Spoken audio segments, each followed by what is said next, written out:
And we're back. You're tuned into the download on ablradio.com. I'm Lurch. And I'm Ty. We're still working on that. Yeah, it's not working. You would think like we don't like, I don't know, fuck it. We just gonna start talking. I don't be announcing my presence when I just come in. I just, you know what I mean? I'm just here. I do. Like, I walk in and I'm like, I'm here. See, it's the fact that I'm 6'4", you know what I mean? I have a presence in person. So it's just like, okay, I just constantly think I'm just in your face. But you know what's funny? I walk in somewhere and people announce your presence to me. That's it. I'll be like, hey, and I'll be like, Lurch is upstairs. Oh. That is funny. Like, okay. I mean. Thanks. Yeah, Guess. Yeah, I need to go find him now.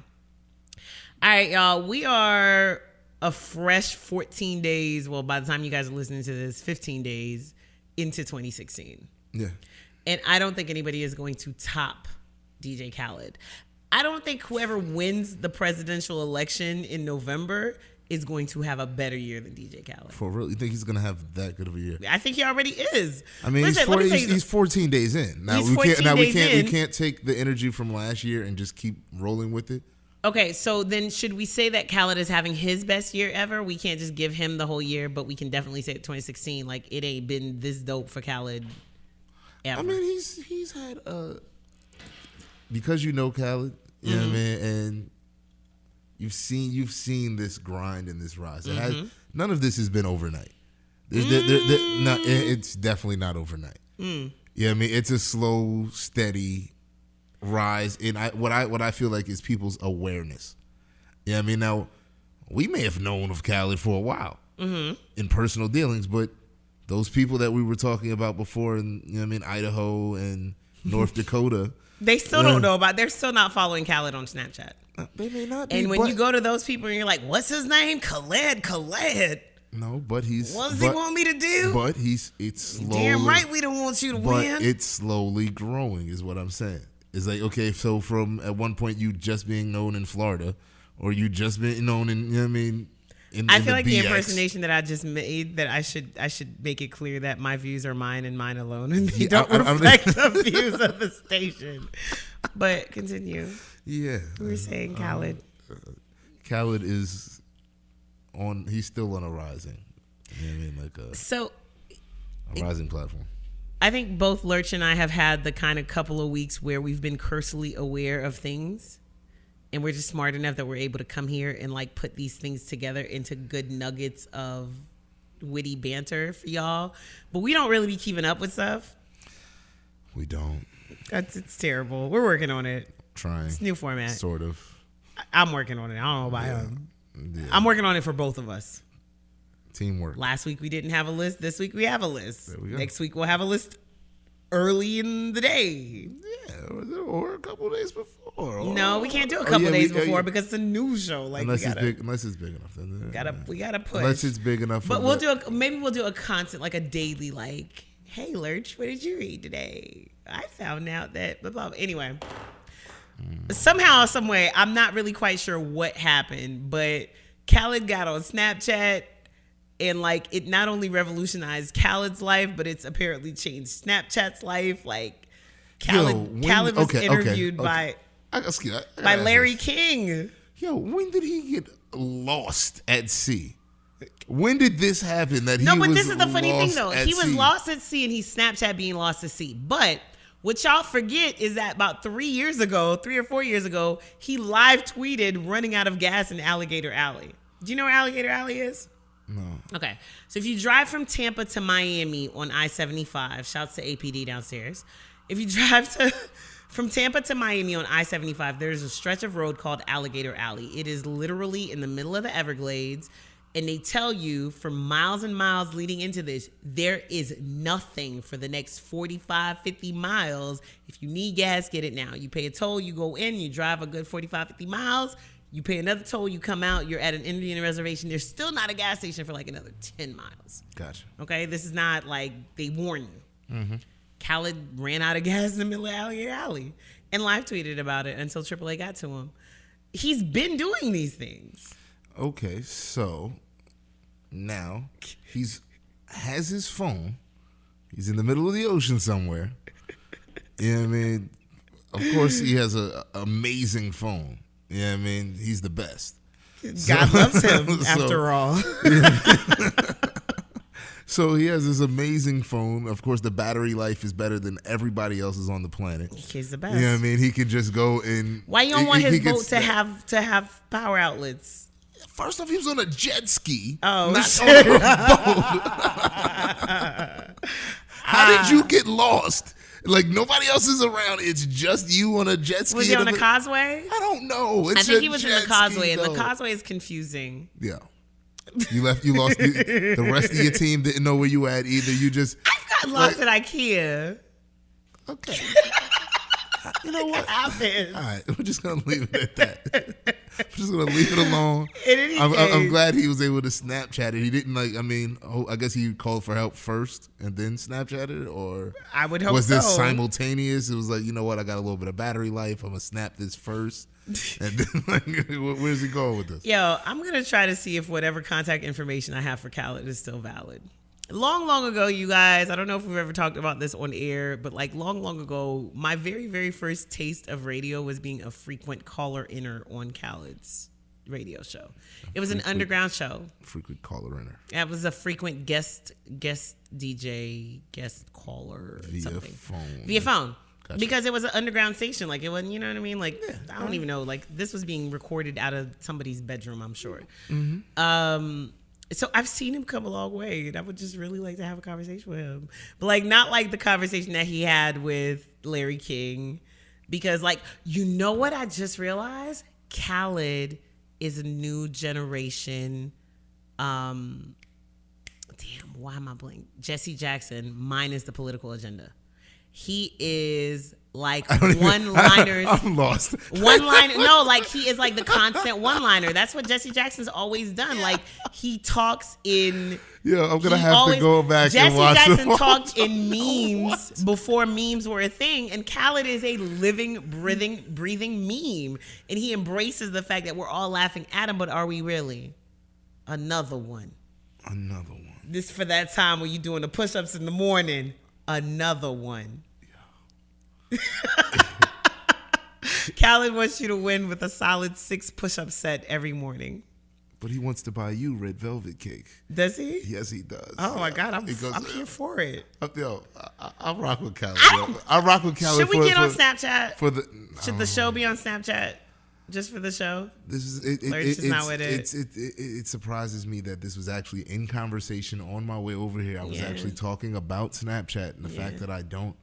And I know I have a Snapchat. I've used it like literally. I Snapchat. Like, this is the thing with my Snapchat. The day I got on Snapchat, Just Blaze made an appearance in my Snapchat. Like, I'm not topping this shit. Like, until I stand next to Hove, there's no purpose for my Snapchat. Shouts to Just Blaze. It was just his birthday too. I mean, I'm just. I feel like I feel like it was like when it was like when Twitter was first coming around. People were like, "Oh, I'm not getting on Twitter. I refuse to do it." Were you one of those people? Nah. Oh, I was like that about Facebook. I mean, I wasn't like anti-Twitter. Just like I'm not anti-Twitter now. I'm just not avid. I don't tweet like that. When I feel like it, I share some shit. If I don't feel like it, then oh well. If I write like a super fictionalized short film of like how you operate in my head at like your most ridiculous, would you act in it? I need to read that one. Okay. Yeah. That's sorry about it. Yeah. That in any case, elsewhere in Florida, Rick Ross is... I don't know why Rick Ross was in Rolling Stone or why Rolling Stone was talking to Rick Ross. Like Black Market came out in December. Yeah, the album it's still fresh. It feels like it was so long ago. No, he did the. What the hell be going on, bro? He did the what's the name joints? The 2 mixtapes. The mixtapes, and then so in any case, Rolling Stone. I mean, you know how that album's decent. It is good. The magazine cycle does function like this, so it's very, very possible that like they talked to him before the holidays, and that this article just came out. I'm going just to press for the album, right. So I'm going to task you guys to do better than me, and I'm going to task myself to do better as well. But like what's happening a lot with hip hop websites now is that like one person will report one part of an article, and then I don't know why I can't speak all of a sudden, and then everybody will repost just that one part of the article. I don't know what else Rick Ross said in this interview with Rolling Stone about his album. I'm going to read it. Just haven't gotten around to it yet. By the time you listen to the show, I'll know. But as of right now, I have no clue. But they did ask him about 50 Cent. And I saw the question somewhere. Of course, I didn't bookmark that. I just bookmarked the part where he talked about it. So they basically asked him about his relationship, where his relationship with 50. Oh, that's what it was. 50 apparently had something to say about the first week's sales of his album. And so they asked him how he felt about that and what his relationship to 50 was now. And he said at this point, and I would really like to make you guys to do a Rick Ross voice for you guys, but I can't. Do you want to read it? Nah. Oh, shit. Sorry. It would have been so much closer. Nah. I want to sound as fat as possible and through this whole quote, but I'm not going to do it. He said, at this point, my relationship with Curtis is really amusing due to the fact that I'm the biggest L he ever took. Agree or disagree? Yeah, I guess I can agree with that. Like, as far as, you got to pay his baby mother a check. Right. You got to pay baby mother a check. Because of some dumb shit you did. Back and forth with him. Like, you know what I mean? Going back and forth. Yeah. I could say that. Yeah. Rick Ross continues. I'm still enjoying life. My kids love me. I'm blessed. And when it comes to Curtis, it's just unfortunate. I'm not happy that his boxing company went under. I'm not happy that his clothing company went under. I'm not happy his record label went under. I'm not happy that he went bankrupt. I'm not happy that he doesn't have a relationship with his son. That's not something to be happy about. But to see him parading around, still able to hold his head up every day with all that weighing on him, that makes me happy. That's not petty at all. That's not petty at all. Yeah, I'm sure you enjoyed all of that. Like that seemed like that fits you to a T, right? Who, there. me? Yes. That seems like this is a statement that you would make regarding somebody you weren't too fond of. It seemed like some shit I would teach my kid. Be like, when somebody makes fun of you, this is how you respond. I'm sorry. Like, it's amazing that you could still show up to school every day knowing that you're the dumbest person in the classroom. I applaud you. So he said, I admire him for being able to hold his head up in a city that has revoked all of his passes. We've had a quite enjoyable pass, and I still smile when I see him. I mean, he handled that like a boss. All right. I don't even know what the solution is for 50 at this point. I mean, what? What solution? Is 50 losing? Is there some way that I don't know. Is it? No, not to my knowledge. I mean, fuck it. Powers renewed for another season or two. So he just needs to stop talking. Effin' vodka is actually selling. Is it good? It's vodka. It's vodka. Don't drink that Russian piss here. Nah, I mean, I drink vodka, but it's like it's vodka. It doesn't taste amazing. It's not. It's liquor, yeah. and kids' liquor doesn't taste great. It's vodka. But I mean, to my knowledge, 50 still like the deal he has as far as the record and music is still solid. I mean. Have I ever told you the first thing I thought to myself after I listened to Get Rich or Die Trying in its entirety for the first time? No, I don't. This is a great album. I love this album. I'm never buying another 50 Cent album again. Interesting. Because I felt like he was never going to have anything different to tell me. And lo and behold, I don't feel like he's ever had anything different to tell me. I mean, he'll fuck the shit out of me, apparently. He sold drugs. He got shot. But that's... I mean, how many artists have a whole lot more to tell you? I don't know, but something about him, like and this may sound like I'm just making that shit up, but I swear to you, like when I heard his first album, that was my immediate reaction. This is amazing. I will never buy another 50 Cent album again. I mean, I don't regret that decision. I don't even think it was a conscious decision. I just never happened. I grew with 50 as he came up the mixtape shit, all of that. So it was I saw the growth. I saw and then I also saw the decline. And, Get Rich or Die Trying is still one of my favorite albums, like ever in life. Okay. You're still a 50 fan though. No, because you didn't listen to this last whatever it was that he just dropped. What, the Keenan joint? I listened to that. No, you did? The Kanan tape? Yeah. How was that? It was all right. Okay. I thought it was like he was okay. He was able to go in and try to be this character. And that's the only way that it works for him because we all know how successful he is. So you trying to say that you're in the streets, you're doing anything gangster is what I feel like made it hard to keep listening to 50 over the years. Like, yo. No, you're not. You're not any of this. Right. You may have been sort of this at one point in time. Right. but we don't really believe that part either. Like, we believe that you were kind of out there. Yeah, I mean, he wasn't the real 50 Cent. He took the name, somebody else, etc. So did Rick Ross though. It's just so funny to me. Again, it's like the 2 Chainz Future debate all over again. And like Ross is it's just entertainment. Did you miss the 2 Chainz Future debate? Will's looking at me like I'm crazy. So the debate, this constant ongoing debate for me about the fact that I love 2 Chainz, despise Future. They're pretty much the same guy. I just can't. Nah, they're not. No? Nah, they're not. They're not. Yeah. They're not. It's a huge difference. It's a difference in the sound. I could understand one way easier than now we're getting personal. No, it's not personal. It's not. I'm not giving a preference to either one. Right. I just said I can understand one. But we all know which one you can understand, though. I'm from Jersey, so I could easily not be able to understand either one of them. Right, but I do. If there is one you understand, we all know which one it is. I know which one it is. I know which one it is too. Okay. Shouts to Titty 2 Chainz and the whole Street Execs fam. And the homies. I have friends over there. Yeah, I got a little bit. I have friends over there rocking with Future them too. So okay, you guys. Anyway, I did. You guys. Gucci is not being released from prison in March. Yeah, so when I saw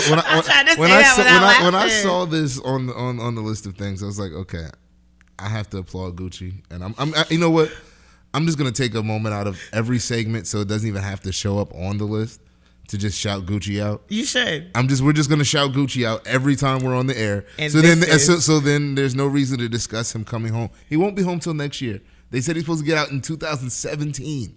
That was when the release. That's when it's supposed to be the official release. But you know what I mean? Like, he's not. I don't know how jail and prison works, but in TV, sometimes people come home early. I mean, on Oz, niggas used to be like all the time. Niggas used to be like, I'm not going home for like another year and a half, and it's like, surprise, you're going home tomorrow, Shank. Never mind. Nah, that person was just getting like, they were X'd out of the show. They weren't getting another check. That's what that was. It's like, you know what? We can't pay you no more. You're going home, and you're going home. Lord Jamar, the time is up. Yeah, we're not paying you anymore. But for real life.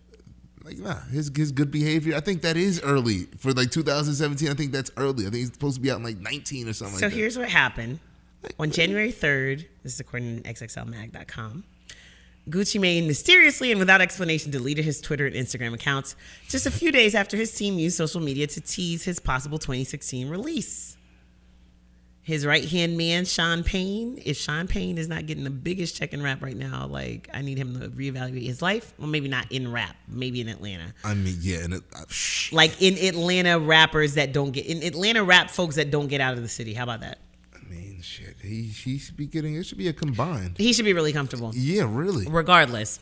He told Pigeons and Planes, the website, that he got rid of the accounts because Gucci wants to wait until he gets out to build anticipation and resurface everything under the new Gucci brand. That was on the 3rd. And then on the 4th, 1017 Records made the announcement on Instagram that he would be free in March.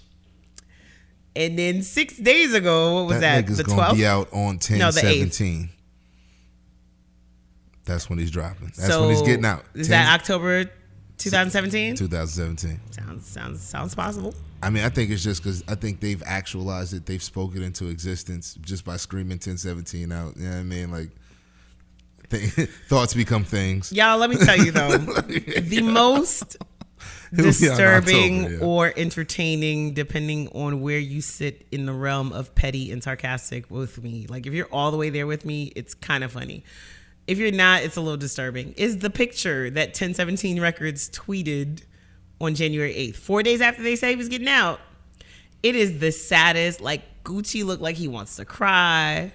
The lawyer looks like he really doesn't understand what just happened. Gucci doesn't live. It's not funny. It's not. Because here's my thing. Like, the way that Gucci has been flourishing in the world since he's been gone, this is not what I want him to look like right now at this moment. Jail or no jail. Yo, how does he manage to do more behind bars? Like Then- he gets way more done behind bars. I still want to than when find he's out. Like I just like, as far as the amount of work that gets done, the amount of material that comes out, the all around focus. I still while want to he's have a behind- conversation with Fulton County. I mean- like, I need to understand. I need receipts, I'm bro. not even wanting to know about the music getting recorded at this point. I don't even want to know about that. It's like, how does your team manage to function at such a high level while Yo, you're somebody behind tell bars? Sean Payne we want him to come up here and talk to us one day. We got to figure that out. We got to work that out. Yeah, I mean, somebody tell him. I mean, I know who to reach out to. I know people. Let's just make the calls here. But, you know, if y'all get to it before I do. Yeah, let's make the calls, because that's something I was going to talk to you about. We're gonna get some interesting. Not that there haven't been interesting artists and guests up there. Always some interesting people. Shade. Not at all. So I wanted to clarify that real fast. Just remember, you're the most frequent guest that ever appeared on this show Exactly. in 2015. Exactly. Just know. So I want to get some people up here that, you know, pick some brains and, you know. But yeah. Yeah. I definitely have some questions. Like, we don't need a whole lot of his time. Like, maybe like 10 minutes. He can't have much time. He can't have much time with all the work that he's doing. Like, he should be doing like 4 or 5 things when he's here. But like, if we catch him him now, to, I would expect him to be writing verses. You know what I mean? Writing checks. Like, he should be doing everything. He comes up here. I'm expecting a whole lot. coding the Gucci Mane hologram. Yo, something's going on. Yo. Like, opening the vault, the jail cell back and forth while he's here. Like, something's going on. Like, I'm going to do this, and I know somebody's going to want my head for doing this. Speaking of hip-hop greatness, Rev Run just announced that Run DMC is set to receive a Lifetime Achievement Award at this year's Grammys. Yes, I transitioned from Gucci Mane to Run DMC, and I said, speaking of rap greatness, and I dare you to fight me. I dare you. I dare you. I was just confused. There was just confusion. I just broke it down. You broke it down, and I'm still confused. Like you're like. We have to segue to another story. Like, Yeah, just segue away. did. I mean, that's fine. And Nah, since it's we were cool. talking about rap greats, we continued in that vein of rap greats. I don't remember having that conversation. See, it's just wrong. In any case, so here's what it is. I was having another conversation. Run DMC never won a Grammy, but they were nominated. They were the first rap group to be nominated for Best R&B Vocal Performance in 1986 before rap had a category, right? So, but they've never won a Grammy. And according to Rev Run, who tweeted this morning, or at some point this week, was it today? No, it was yesterday. He said, I just got a call from the Grammys. They shocked me. We're the first rappers to get this award. Shocked, grateful, God is good. I'm so honored to be a Grammys Lifetime Achievement Award recipient this year. Thank you to the Recording Academy. I want to note that nobody is reporting the story with a statement from the Recording Academy. But it's Rev Run.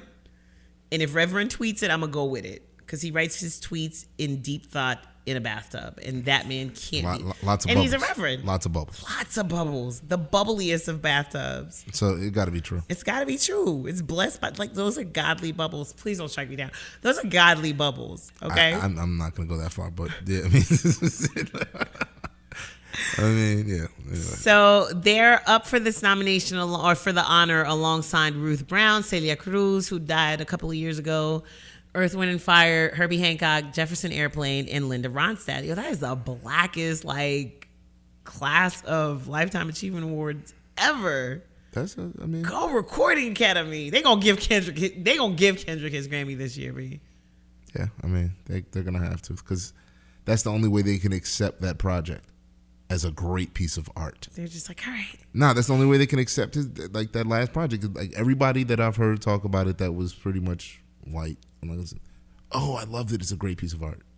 Right. It's a great piece of art. What else they gonna say? I mean, that's the only way they can accept it. They can't accept the content of it and how it's been directed at them. You know what I mean? Because a lot of that content is directed at you if you're not black. So it's like, okay, how do I interpret this? How do I process this? Right. Oh man, that's a great piece of art. Yo, how else can I take this frontal assault? Right. You know what I mean? It's like I can't say it's a piece of trash because I know it's not trash. Because then you'd be a liar. But then you'll be a liar. And then it's like, okay, well now I'm racist if I say that this I don't like it because it's this. And I sat and I watched people try to look like when they broke down the album and all that stuff. They were sitting there trying to say that they didn't like the Somebody album. actually did. without Like one of being- these people wrote an article like middle of the year, or like maybe like in September, for one of these sites that are like all the rappers, all the independent rappers, at least in Atlanta, are like killing themselves trying to get on. But somebody like, and I don't remember which site it was, but somebody literally wrote an article that was like, all right, now we can stop acting like this Kendrick album was so great. And we were all like, what? No, I mean, and it was just biding the time, because it was like, oh, I have to bite my tongue, because otherwise they're gonna jump down my throat and be like, oh my gosh, no, you racist, you this, you that, because that's what, I mean. Do you know what else is an amazing piece of art? And I did not know this until like 3 days ago. The video for These Walls. Have you seen the video for These Walls? I mean, it's a throwback to actual videos. You know what I mean? It's so amazing. It's quality. Like the whole thing. So Concept. You're listening to us right now. I'm going to play the song and a couple more joints. And then when we come back, we're going to wrap it up with just some quick news items. If you're watching us on YouTube because you went and followed Lurch on Instagram, or followed me on Instagram or Twitter, or follow at ABL Radio on both, then you can watch this whole video on YouTube, which I guess you kind of do anyway, but rock with us. Yeah. Follow us. Do that. Help us in our quest to get it's almost Lurch's birthday and almost my birthday. Like, help us get an actual URL. We just need 100 of y'all. Yeah, if I had 100 people to invite to my house for a birthday party, like 100 of y'all can go follow it. That's what I'm gonna do. When I do a little get together, I'm just have people sign up right then and there. I'm just gonna go around. Yo, word is born. Your birthday's the 19th? I'm 18th. And I'm gonna do it physically. Yeah, we're just gonna physically get people to go. Y'all know. Subscribe. His birthday is 3 days from the first run of this show. My birthday is 12 days from the first run of this show. There's no reason why y'all couldn't like show us love and give us 50 by Lurch's birthday and another 50 by my birthday. Like, I don't think we're asking for much. That's really not that much. It's really not that much. So we want more. We appreciate the what is it? We appreciate the money that jingles, but we much rather the money that folds. There you go. I can always work at Coming to America. Quote into some shit. So yeah, the Grammys will be on February 15th. We're gonna listen to this Kendrick right quick, and then we're gonna come back and we're gonna talk about Drake and Michael Jackson and Omarion. Yeah, this sounds and fun. Superhead. You're tuned into ABLradio.com. New rules, new